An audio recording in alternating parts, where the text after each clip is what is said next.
1 Samuel, chapitre 26. Les Ziphiens allèrent auprès de Saül à Gibéa et dirent: David n'est-il pas caché sur la colline de Hakila, en face du désert? Saül se leva et descendit au désert de Ziph avec 3000 hommes de l'élite d'Israël pour chercher David dans le désert de Ziph.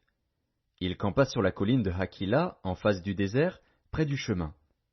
David était dans le désert, et s'étant aperçu que Saül marchait à sa poursuite au désert, il envoya des espions et apprit avec certitude que Saül était arrivé. Alors David se leva et vint au lieu où Saül était campé, et il vit la place où couchait Saül, avec Abner, fils de Ner, chef de son armée.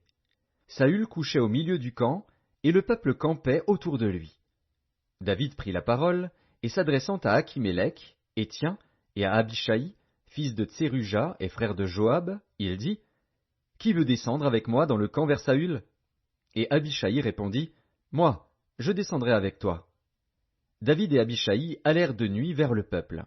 Et voici, Saül était couché et dormait au milieu du camp, et sa lance était fixée en terre à son chevet. Abner et le peuple étaient couchés autour de lui. Abishai dit à David: Dieu livre aujourd'hui ton ennemi entre tes mains.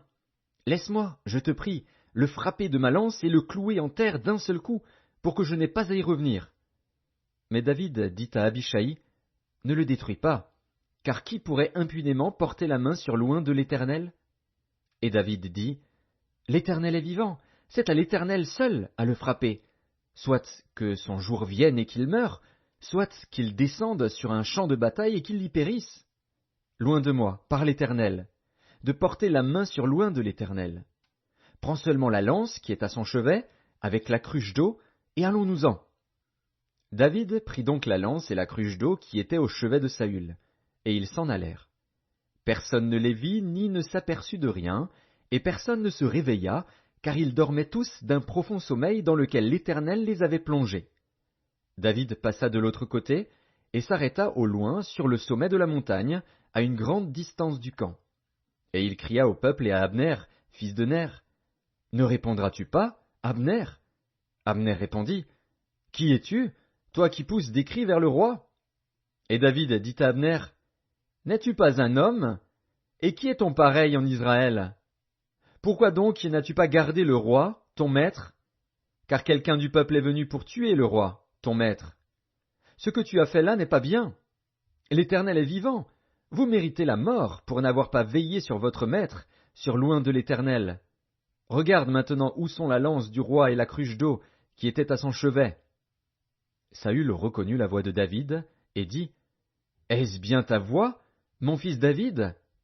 Et David répondit: C'est ma voix, ô roi, mon seigneur. Et il dit: Pourquoi mon seigneur poursuit-il son serviteur? Qu'ai-je fait? Et de quoi suis-je coupable? Que le roi, mon seigneur, daigne maintenant écouter les paroles de son serviteur. Si c'est l'Éternel qui t'excite contre moi, qu'il agrée le parfum d'une offrande. Mais si ce sont des hommes, qu'ils soient maudits devant l'Éternel, puisqu'ils me chassent aujourd'hui pour me détacher de l'héritage de l'Éternel, et qu'ils me disent: Va servir des dieux étrangers. Oh! Que mon sang ne tombe pas en terre loin de la face de l'Éternel, car le roi d'Israël s'est mis en marche pour chercher une puce, comme on chasserait une perdrix dans les montagnes. Saül dit: J'ai péché. Reviens, mon fils David, car je ne te ferai plus de mal, puisqu'en ce jour ma vie a été précieuse à tes yeux.